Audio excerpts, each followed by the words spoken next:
composition is concerned, but TSM still could certainly make the move to try to play aggressive in these early stages, despite the fact that they do have a lot of scaling. But really, looking across the map, this does look like an all-in late game sort of style. One of the adaptations pretty cool here. You can see Akaadian has actually gone Hail of Blades on the Sejuani.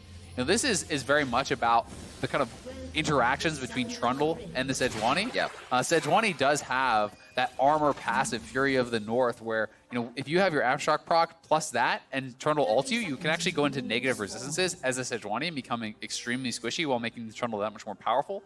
This will mean Sejuani is a little bit less tanky in the fights without the Aftershock, but likewise, Amazing won't have as good of a target to actually ultimate with that Trundle. And Hail of Blades makes you better in the early skirmishing in the 1v1s because you can actually proc your passive a lot faster with those 3 quick autos.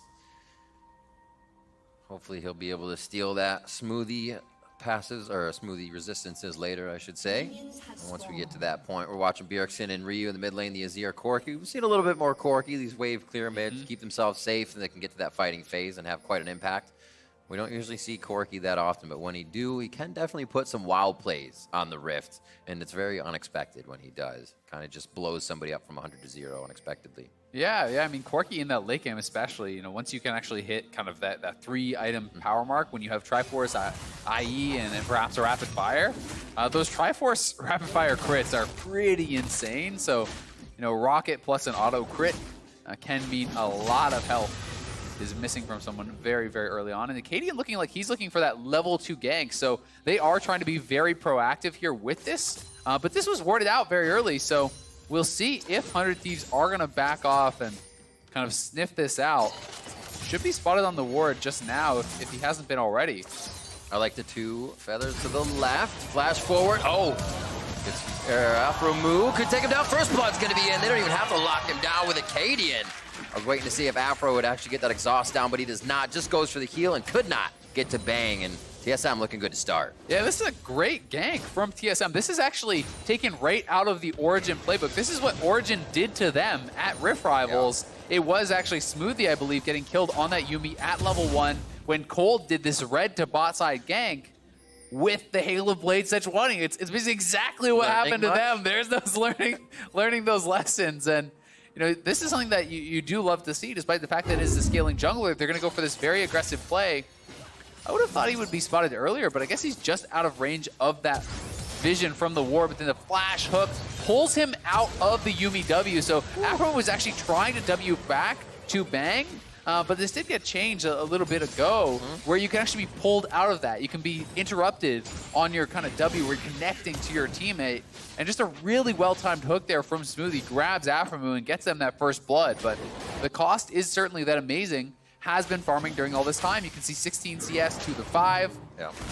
And he should be able to have priority on this Scuttle. He is up a level, so it does put Akaadian back a little bit as far as the experience goes, but having the benefit of that first blood is going to feel really good. Absolutely, and it is a considerable change for Yuumi players. You could bait those hooks out, steal the hook, and deny it, almost Tom Kenching yourself. So having to play that in such a different way, we'll have to see if Aphromoo's positioning changes just a little bit. He wasn't really out of position there. Smoothie did flash forward to get it, but it won't happen the same way 2 times in a row. Yeah, I mean, they even had the early ward in the river, but you can see the power of that Nautilus engage and the flash Sejuani as well, getting in there for a lot of early damage. And up here on the top side, FakeGod certainly winning out pretty heavily in these trades, but the wave is pushing away from him, and he doesn't know where Sejuani is, so this is why he's kind of looking a little bit hesitant, right? He wants to actually get this wave in and reset that wave before he goes back to base, so he doesn't have all the CS actually just getting wasted away. Look at that barrel gold.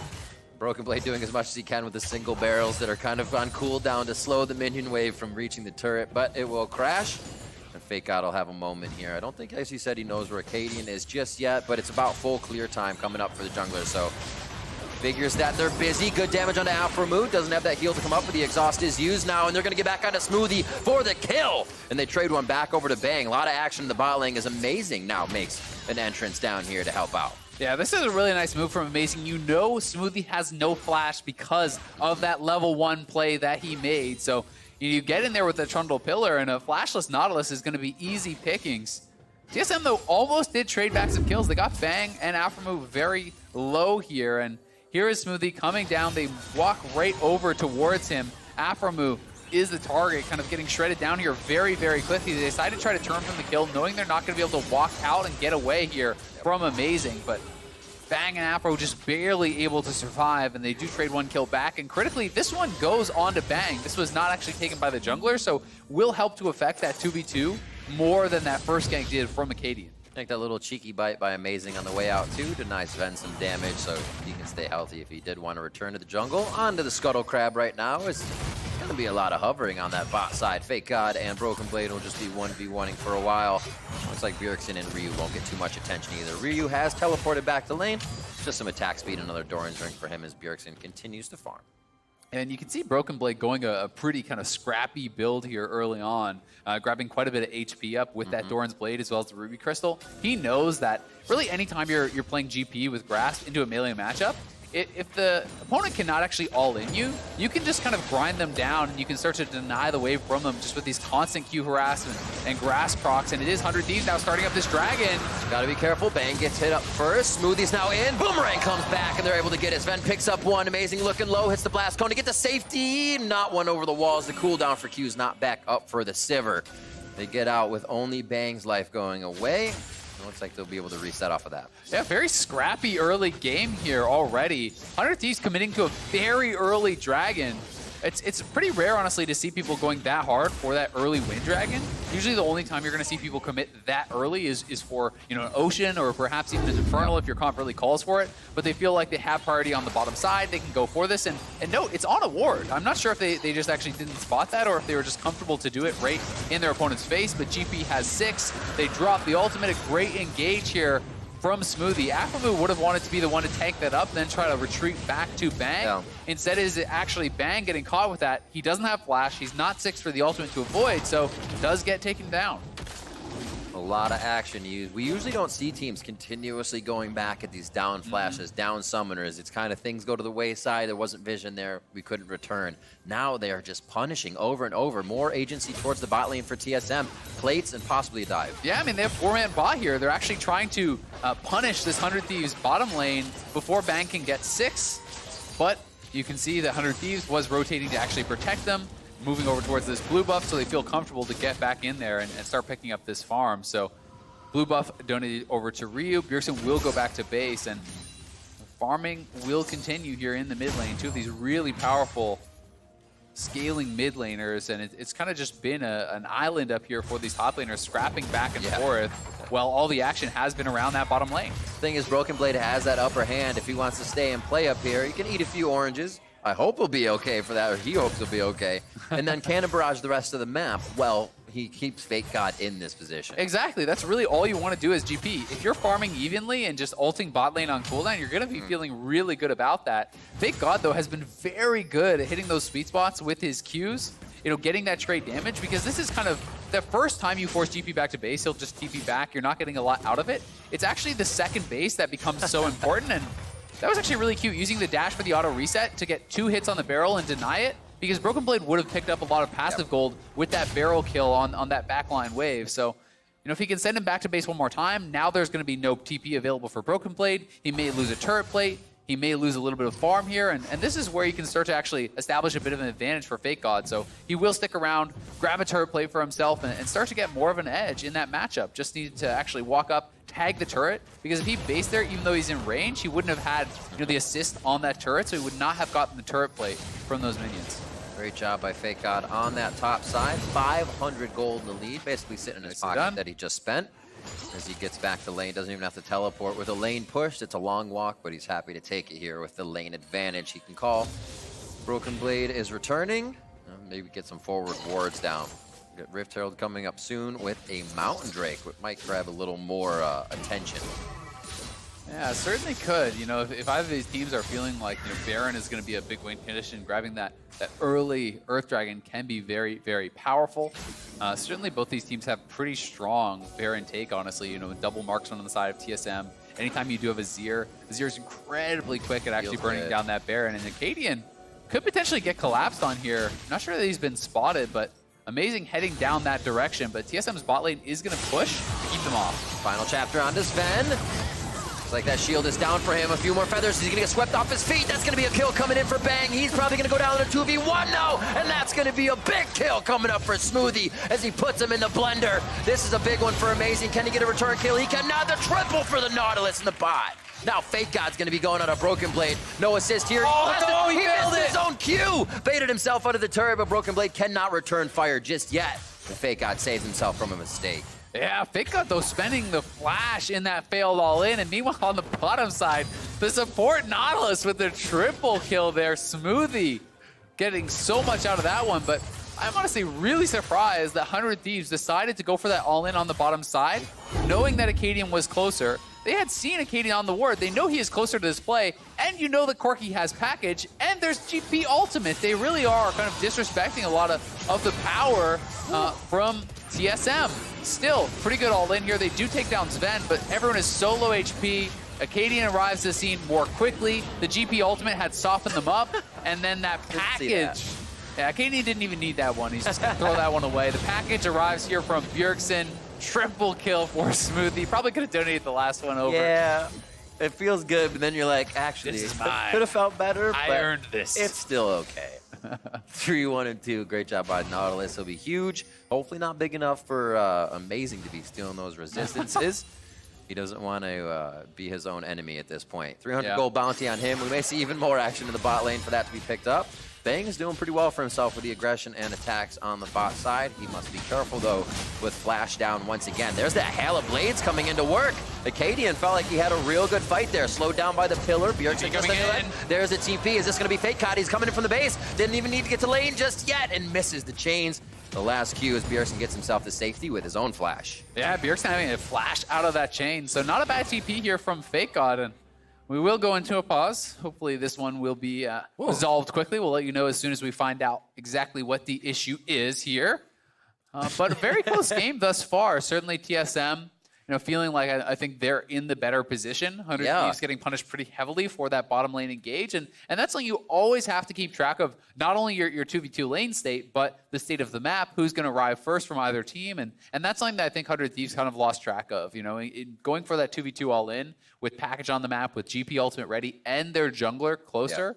Is certainly very, very dangerous, and they lose a lot of kills as a result. And I think it's coming to fruition for what you were saying earlier, is we're starting to get that scrappy game. They're starting to fight a little bit more. You have these champions that aren't just all-out tanks hitting each other with wet noodles, but you're going to get these kills in the mid games right when you hit 6. And now we're hitting 7 and up. So is that 10 for mid? Yeah, it is. So Ryu's 10 already. He's going to be huge once he hits 11. If they can start getting some more fights with the Azir, that will be very big.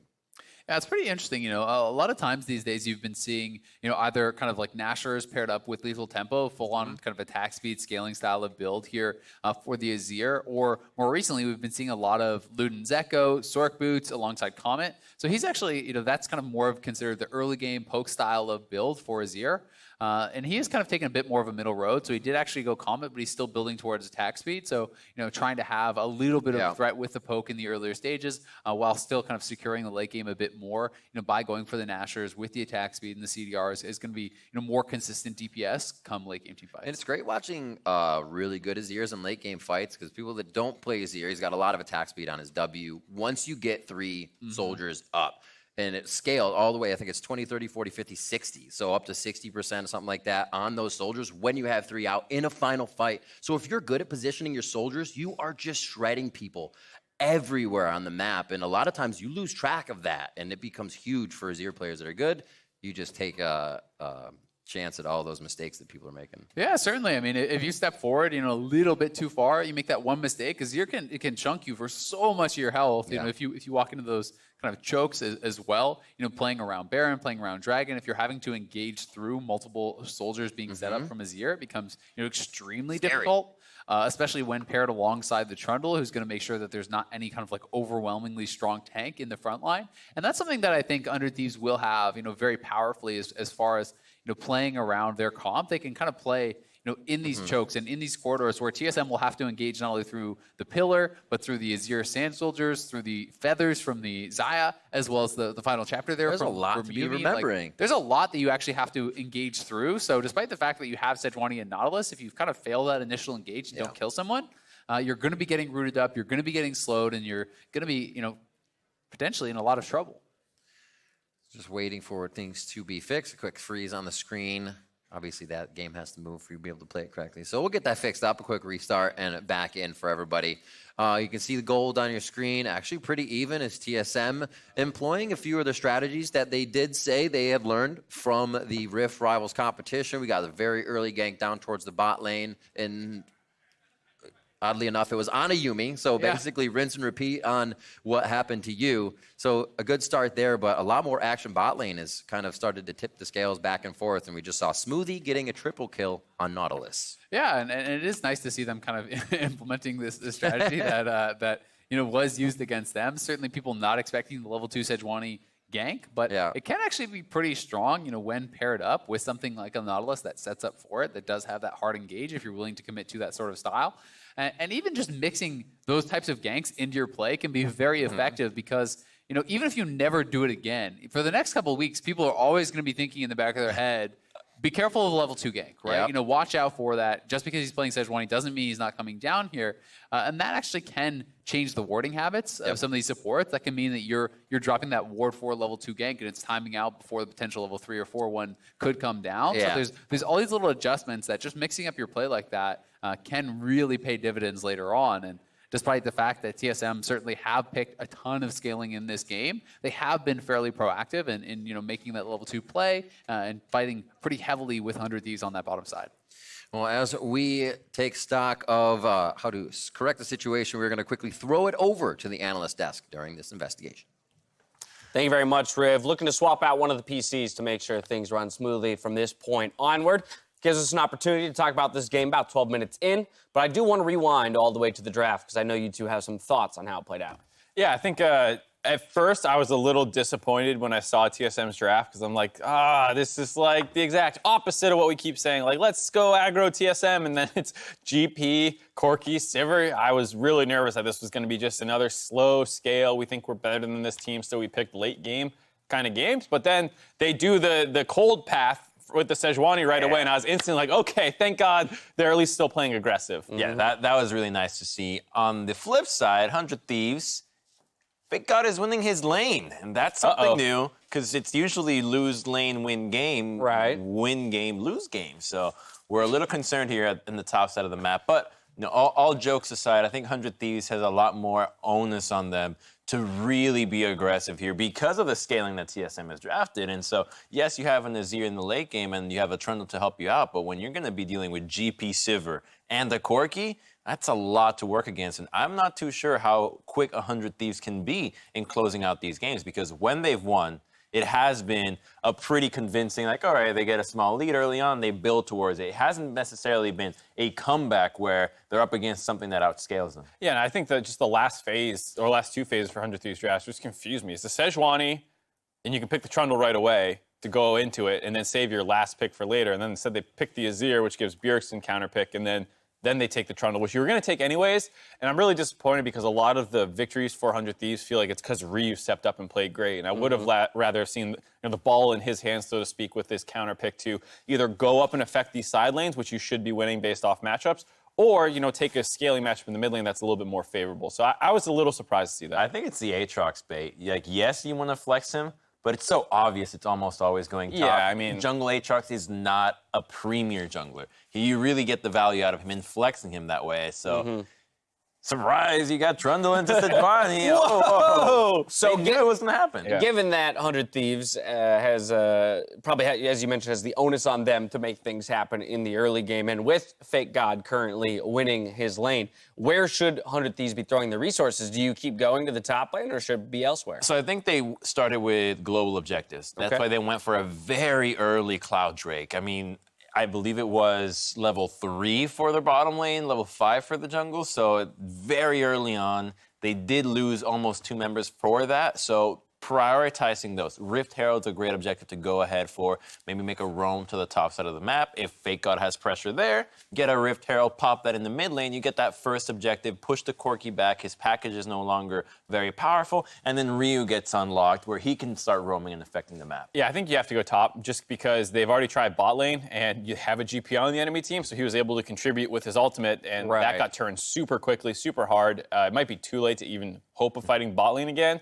And I think it was just one of those things where TSM did a good job of answering the aggression, like that Drake force that they had. Yeah. TSM was there in that one, the bot lane. Akaadian was also there to help clean that up. So Akaadian has done a good job of being active in the early game, and I think maybe the window has already left for 100 Thieves. They really need to find... That's scary. 12 minutes in to say the window's already gone. I mean, it's not like, 12 minutes in. It's like, well, bot lane just got 3 for 1 after, getting forced off, and the top lane advantage. They just lost their flash on an all-in. That didn't work out. So there's a number of things that are starting to work against 100 Thieves where, if they can make a play top and get the Rift Herald, maybe they'll be okay. But this kind of stuff is so painful against, this late game team that you're up against where they get pounded by GP, then they get this cleanup kill, the Yuumi pops off, they're going to be able to grab him right away as well, and then it's a 1v2. So Bjergsen coming in here, nice to see, and almost not even needed, just to show that, even Bjergsen's getting off on the map even more than Ryu is. And Ryu was completely not needed there because he knows he doesn't have package. You're not going to outrun the Corki. Why not just stay mid lane, shove that wave out, get some extra plates, get your advantages? So maybe there's a little bit too much of,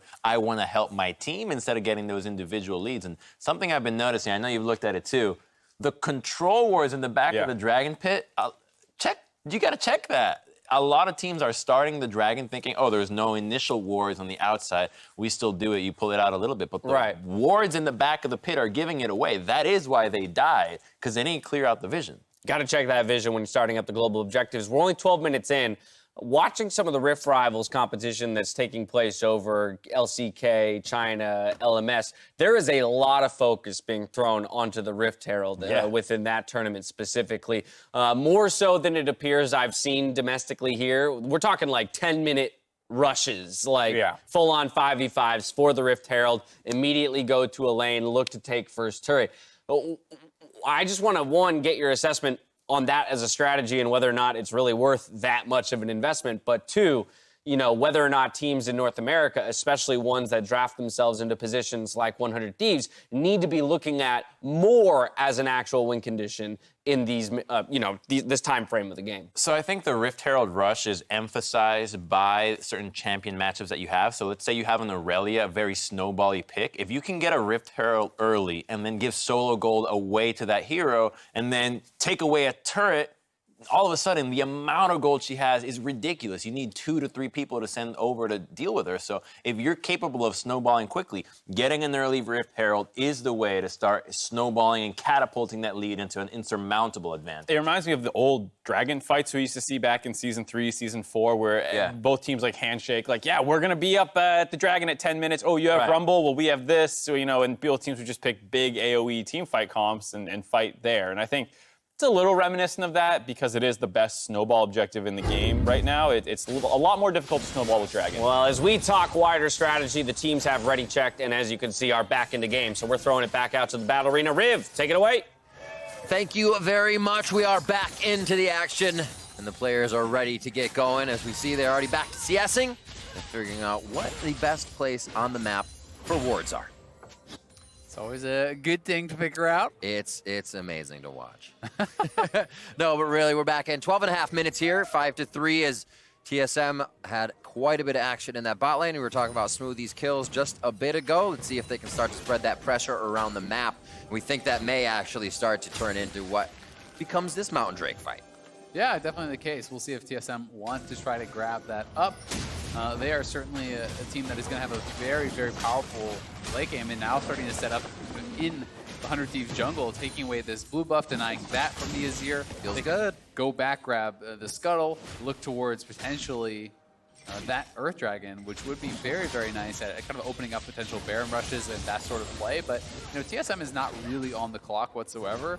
They can afford to play a little bit more slower pace, and even looking to set up potentially a dive here.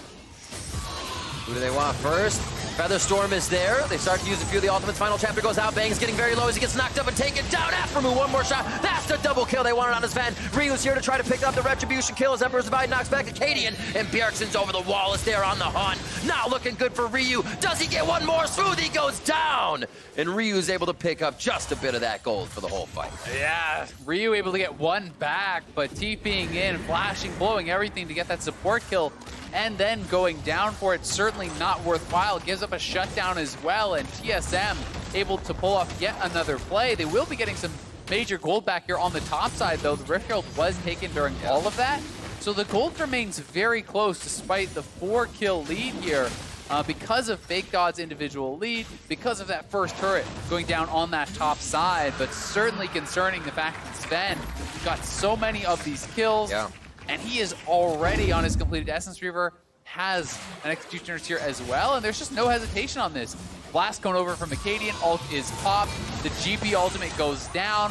Zven lining them up with the Boomerang Blade here, right across both of these members, Afro and Bang, just getting shredded out.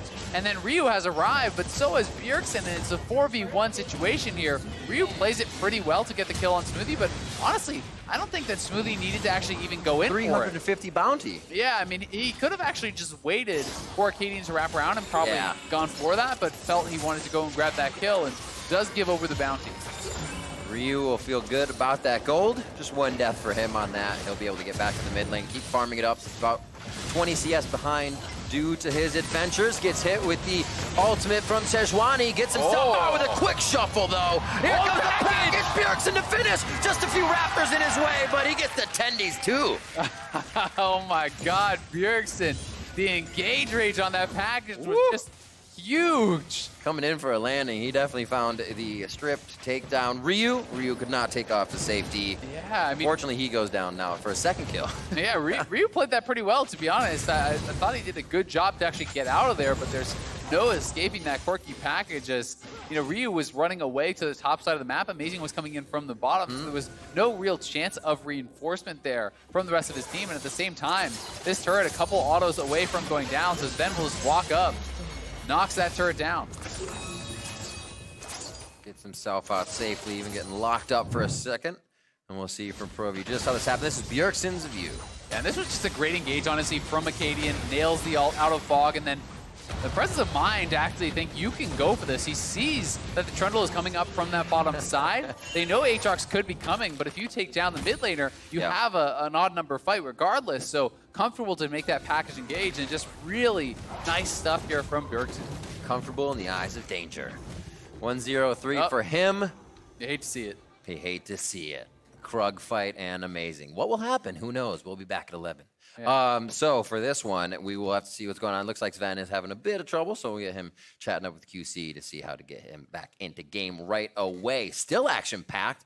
Nothing has really slowed either team down here from the first pause, so I expect to get right back into it and see what can be next for these teams. You have a turret down now on the side of TSM in the top lane. Broken Blade's going to either have a chance to farm at second tier or get his Roman down towards the bottom because they did also take down the bottom lane. Next lane, though, could be mid for both teams to focus. Yeah, it certainly could be the case. And right now, it's kind of this, you know, tale of two lanes type of situation where you have Zven, you know, very ahead on the bottom side. He's up over 1,000 gold. And then you have that top side lead for the Aatrox where, you know, we have FakeGod up 1,000 gold himself. But the problem there is it's going to be a lot harder for the Aatrox to actually push his advantage now that GP has a Triforce, because the wave clear becomes so strong for the Gangplank that if you're just sitting in that 1v1 as the Aatrox, very likely you won't really make any progress past this point. GP can sit back, you can one-shot the range creeps with your barrel chain, and it really does get difficult to actually keep that pace of the game up. So I think it's going to be more on FakeGod to start getting out on the map, looking to roam around and trying to make things happen elsewhere. Otherwise, it does feel like TSM is certainly in control and are going to have an easier time kind of just moving their Sivir around the map, who is already really, really strong, and just constantly fighting around the Sivir. You know, you pop the Sivir ultimate, you have two great forms of engage from the Nautilus as well as the Sejuani, and really, if you just fight where you're strong right now, which is around those double marksmen, TSM is going to be in a great spot. And it's so much bigger, too, that advantage of TSM do get a fight. They have a composition that continues to run through waves and the turrets, so it becomes so much more of a problem for 100 Thieves if they do lose even a little bit of ground here. You have to worry about all that area effect, global ultimates, words that the team can use with Gangplank and working off the ball in that situation. Yeah, definitely the case. So Zven just restarting his client here. And then we should be good to go. So I saw some ready checks going up in game, so shouldn't be too much longer, hopefully. And yeah, I mean, having that double marksman composition, having multiple forms of engage there with the Nautilus and Sejuani, as well as in GP Ultimate, as you're pointing out, it does make it pretty difficult to actually escape that engage 400 Thieves. Gangplank just drops the ult. The slow is actually very significant on that. And that, in addition to the Sivir speed up for those tanks, is going to make it really difficult for 400 Thieves to actually stay safe. So we'll see if they can really get any sort of kind of turnaround in this game through their playmaking, but it doesn't feel like they have super explosive engage besides perhaps some sort of Rima shuffle engage. Right. So we'll see if FakeGod is able to get out on the map and really make anything happen. And you can see he's walking down towards the bottom side now. He's not just heading straight back up to the top lane to match that Gangplank. So he may be trying to get on the map and make something happen here in these next couple minutes. I'm trying to think if there could be like a sick Yuumi as your engage, but then you're shoving people back. So somebody's not going to be in the final chapter. You either have your back to the enemy or you get the people in the front. But if the distance you can clear is definitely what Yuumi wants. It's just how can they make it happen. Dump towards that top line. We see Broken Blade and Zven able to take down the turret themselves. We were just talking about Broken Blade a bit ago to take stock of his Serpent coins. He's about 400 coins in. He'll need 500. Probably look for Death's Daughters first. Do a little bit more damage in the center of his cannon barrage. We'll keep track of that as he starts to upgrade a bit. He's 0-0-5, so for being pushed in by FakeGod, he's had a fantastic lane, as we said before. Yeah, and I mean, that's kind of one of the benefits that GP does have, right? You can just actually farm safely under your lane and you pick up those assists just through the ultimate every time. He actually just dropped his ultimate now towards that bottom side, I believe, to clear out a wave. Yep. That FakeGod had actually, pushed in there. So now here is Broken Blade looking around that mid lane, but all this wave clear here for TSM is going to make it difficult for them to really push in, and it seems like TSM is just committing to this topside push. Ooh, nice flash. I think that was a Featherstorm and flash, to be correct. Bane gets himself to safety. Both teams mirroring each other on opposite sides of the map here, so I think 100 Thieves might pull back, however. Yeah, it's pretty dangerous now for Bang to actually stay around, because Nautilus ultimate was not used, so if you walk up, you have no flash, no ulti. Nautilus can just point and click ult you and take you down, so he knows he has to now give up the turret.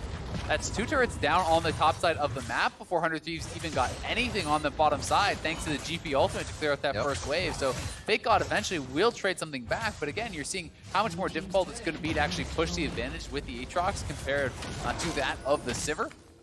And it's hard to stop TSM when they're one step ahead, where they already want to go next, know where they want to go next, rather. Coming out of the base, rapid fire Essence Reavers for Zven. He picked up that Executioner's Call very early, even before the rapid fire was starting to get built up. So he knows the danger of health regeneration on the team he is fighting in 100 Thieves. Yeah, I mean, I think it's actually a really intelligent buy and one that's often overlooked by pro players. This is an 800 gold investment here. You're still getting 15 AD, so it's essentially 1.5 longswords worth of AD. And the Grievous Wounds is actually very powerful against the Trundle ultimate. There's a massive amount of healing there.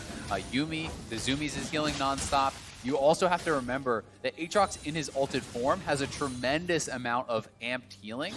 When you actually pop that ultimate, you're healing for so much of the damage, 55% amp on that. So you're actually cutting down a ton of that self-healing, and you're ricocheting it across all of these different members and reducing multiple sources. Hard to do that as really any other bot lane AD. Ricochet is a big help there. Ricochet activated, get it more attack speed. Sivir's all around, just fantastic. You gotta love her. 3-1-5, 200 bounty on Zven's head. He's feeling pretty good this game as Broken Blade looks to clear top side here from FakeGod. Shouldn't have too much trouble as they go back and forth. We see Broken Blade feeling much better about taking this 1v1 now. Ultimate thrown down by FakeGod. Broken's gonna chase a bit as he throws down Cannon Barrage. A little close for him as FakeGod will be able to get out. But he is just playing the minion wave right now. One barrel down, but he wasn't able to place a second. Now looking good as Broken Blade flashes. Both teams are here as the cavalry arrives. And Akaadian says he's about all in, pedal to the metal. Where's the rest of them? Sven's the only one behind him. On the Hunt's already been used, so they have that movement speed used up. And final chapter is gonna close that one. Yeah, Akaadian goes for the flash, but doesn't actually expend his ult. He might have been able to drop that ultimate over onto FakeGod, but is able to slide out of the way of that Q flash and ends up being a positive trade there for 100 Thieves as far as the summoners go, but Bjergsen getting so much damage on this turret, he's just going to take it down. Yikes, do not leave the Corki alone. That becomes very scary for any objectives on the map. 20 minutes just crossed as well, so Baron has peeked his head out of river. We'll have everybody going towards the bottom side of the map. It looks like to put up a little bit of vision here. They can clear everything out and keep FakeGod safe as he farms that bot side and the team can focus the rest of the map. Yeah, they definitely need to be keeping him in aggressive position, but even just the fact that they're kind of trading cooldowns there, as FakeGod misses a couple of views, Broken Blade feels he can go aggressive and actually start to really chase him down. And we do see double Mountain Dragon now on TSM. Is going to give them the opportunity to really burn down that Baron if 100 Thieves are ever really not paying enough attention to it or keeping vision on it. You can see all the emphasis kind of on wards in this area now, 400 Thieves. It's not really any deep vision at this point, right? They have a couple defensive wards here. This is about as far forward as their kind of vision line gets, as it's been TSM with full control of that river. So 100 Thieves are trying to remedy this. They bring 5-man mid, they shove up the wave, and that will give them access to the river so they can now move up towards the Baron area and clear out some of this vision. Yeah, they have to do it in numbers. You're playing against a team of TSM that can reposition in an instant and slow you from across the map. You could have a package come right across your front line along with that cannon barrage, and then nobody really knows how to disperse to restart the fight. Yeah, exactly. And who's going to be the guy to really face check on your team, right? Yes, amazing, I guess, but even if it's him, that's your tankiest member. If he face checks into a couple of these marksmen, plus a tank, he's going to get locked down long enough for them to actually burst him out. And now it is TSM going down to the bot side. Oh, are they going to be able to get the ult off there? FakeGod throws down World Ender, but he's not going to end anyone under the turret. He goes down. The turret will follow very fast, and TSM is making quick work of each lane they go to.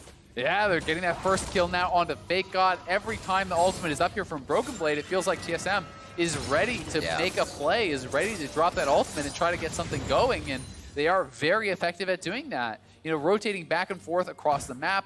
TSM really were the ones to kind of have vision in this side of the jungle. You can see not a single 100 Thieves ward in that highlighted quadrant. So that allowed them to take the pressure from mid lane, run straight over to that bot lane turret, and then immediately, no hesitation, dive FakeGod, which didn't give 100 Thieves any time to respond. And that kind of shows the idea of their intent in reaction to the pressure. They set up, as you pointed out, everything topside, had nothing for the bottom where they were forced to go. Obviously the advantage for TSM, but they're working it so methodically right now. 100 Thieves cannot use any of these wards to stop that snowball.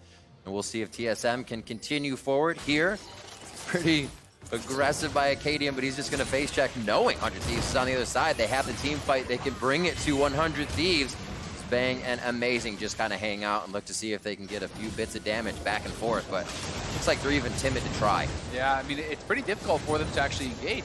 And if you're just poking Akaadian, he already has a Warmox, so poke is going to be completely shrugged off. As soon as FakeGod shows on the bottom side of the map, he's your strongest member. TSM said, great, we walk in with 5 members. Worst thing that can happen is a 5v4 for them, so they're not going to be scared whatsoever, especially considering the fact that they're in quite an advantage at this point in the game. You can see Triforce Rapid Fire done here for Bjergsen. We already have the SS3 for Rapid Fire, as well as an additional BF and the Executioners on Zven, so these guys are monstrously strong. And as long as they are being protected, TSM are easily going to be winning these team fights. I like it. Akaadian has 3,032 health. Just made it. Warmox works. Calculated. Make sure you get it. 2, 1, and 6 for him. Nice clip in the jungle. We're both junglers throughout. Amazing's been slotting in very well to the LCS and 100 Thieves. We're at 10-4, and TSM is starting to gain that momentum that they can use to finish the game. Good attack, nice damage on the Bang and Amazing. On the Hunt's not going to take them under the turret just yet without a minion wave, but they are going to be able to aggress enough, maybe to tempt Baron, call 100 Thieves into a position where the fight is not in their favor. Yeah, I mean, that was Bang actually just TPing back in to that lane, so TSM decides to make it go for it, and they do get Bang's ultimate out, as well as the TP. They expend Sivir and GP ultimates, but now FakeGod going to be poked a bit here. Threw down his ultimate, not going to be able to get the reset on that one. Broken Blade as well, doubling down on that Executioner's calling quite early. Haven't mentioned it just yet, but you can see how much TSM has invested in shutting down the healing and regeneration of 100 Thieves. There, they apply a little bit, and 100 Thieves is going to have to go home to heal that one. Yeah, I mean, it's really what the front line of 100 Thieves is completely dependent upon, is that self-healing, is all of that added regen that is going to be coming through during the Aatrox and Trundle ultimate. So without that, they are going to be having to play it here pretty safe. So TSM, they force out those 2 ultimates, they push up the mid lane, and that allows them to have access to that Dragon Pit. So another objective there grabbed for TSM. And they, again, continue to run the map here. You can see now moving into that river is Smoothie, and he's going to be just clearing out these wards. This back and forth battle will continue, but it does feel like TSM is inching forward and forward, you know, getting more and more ahead here of 100 Thieves. I've always thought that TSM's gameplay seems very smooth when you get Bjergsen back on something like a LeBlanc, like a Corki. He's in the side lane, he's creating pressure, and the team's always able to kind of orchestrate whatever they need to do accordingly, and then he's back in with the teleport. Seems to work out very well for TSM. Yeah, certainly. I mean, Bjergsen is definitely an excellent Corki player, and you know, in this point of the game, you know, he has a nice advantage. His team is running the map, so there's no real threat of him actually getting picked off in the side lanes a lot of the time. So he's going to be maximizing his farm, and you know he's going to be showing up big in the team fights. You know, as he's approaching that 3rd item, and that is kind of what we talked about earlier in the game, is when you do hit that Infinity Edge on top of your Triforce Rapid Fire, the Rapid Fire proc, in addition to the Sheen proc from the Triforce, if you get a crit auto, that alone can put someone out of the play. Oh, that hurts. Back spikes. He's okay. Needed a serious shuffle on that one to get out. But this isn't good. 100 Thieves shouldn't be getting toyed with, if you will. TSM knows they have the upper hand, and that was just a small mistake. They're waiting for the slightly bigger mistake, and that's just going to be a champion down for 100 Thieves. This is actually pretty clever, though. They're trying to go in and clear the wards, but they're going to get picked. Ooh, Ryu back in one more time. Shuffles back in and out, but how much can they do this? They are testing the waters. Broken Blade and Zven trying to move forward on the hunt. Nice barrel shot to Amazing to knock him down a little bit more in preparation for Baron. Yeah, TSM will just start the Baron up off of that. 100 Thieves still has no vision in the pit. Amazing is walking over, but you have no flash. There's no way he should be able to get entrance into that pit. Subjugate is up, flash is down. Smoothie's gonna go in. He's not that tanky. Almost takes himself out. 200 HP for the Nautilus. Amazing's gonna be the next one going down. Boomerang comes back and cuts the ankles out from under Amazing as he goes down. 11-4 for TSM now as they grab Baron, and they'll have mid lane. Yeah, Zven has hit that 3-item Sivir. They are gonna be pushing up here, and 100 Thieves are up against it. These 2 marksmen are by themselves, though, so they have to be a little bit careful here. Oof. Everybody's testing themselves to the fullest limit here for TSM, pushing a little bit more, and 100 Thieves do not bite back. TSM going to the perfect boundary on that one, and they will head back to base, even if they have another wave. Okay, I thought Zven was going to stay with Smoothie for a second, but here is the Baron once again. Yeah, and this was just really nice from TSM. They had 100 Thieves kind of poking in with Ryu and Aphromoo to clear out wards. They had seen them do this a few times, so they just actually lay in wait. Akaadian uses the ultimate on Azir when he came in initially. That pushed him back to base and allowed TSM to just go straight onto the Baron.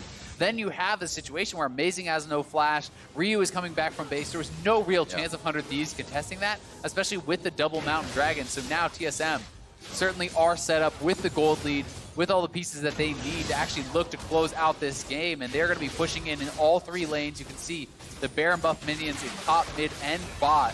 It's going to be a full court press here for TSM. We're going to be looking to deal some lethal damage. What's the best defense? Zone? Man-to-man? What do you want? It's looking for the 5-on-1. You're trying to engage. You're trying to get a pick here. Just block him out. Yeah, I mean, it's high school kids against LeBron. You're not going for the man-to-man defense here. Everybody You're 2 behind. Grab his ankles. Do something. Trip him. 29 minutes in. Looks like they have pretty good wave clear with Ryu there. It's going to hurt that they have Baron minions. You don't have Ryu in every lane. Bang can help in that middle lane. Top side's going to be crashing it, but nobody's there to take it just yet. Mid turret's almost taken down as Ryu's going to be doing a little multitasking here. Which one's the better lane to save? He actually has Yuumi on him, so Aphromoo can keep going faster between lanes. Looks like they may want this one. Cannon Barrage goes down for Broken Blade, just enough to push 100 Thieves off of the turret. And they have a Canyon minion just whacking away at that inhibitor. Yep, and mid turret goes down at the same time as well. Going to drop the Azir passive turret, but it'll die before it even spawns. Oof, they are just getting shredded. Such a cluster of champions, but nobody's fought there. Finally, as Amazing goes down as the tankiest one. Final chapter and a few more bits of damage are going to take down Smoothie. They lose FakeGod right under the Nexus turrets. TSM is making chaos out of 100 Thieves base right now. Flash for flashes, Bang and Bjergsen go toe-to-toe for a moment. First Nexus turret goes down. TSM looking for a 6-3 record here in the summer split, and they're gonna find it by taking the Nexus down. Bang doing what he can to pull the feathers out and give TSM a what for, but he is just gonna hit the floor. TSM have the Nexus. That's a double kill for Bjergsen, and TSM take victory. They're going for the Nexus over dive. 100 Thieves. Man, what a game. Yeah, TSM able to close that one out pretty quick.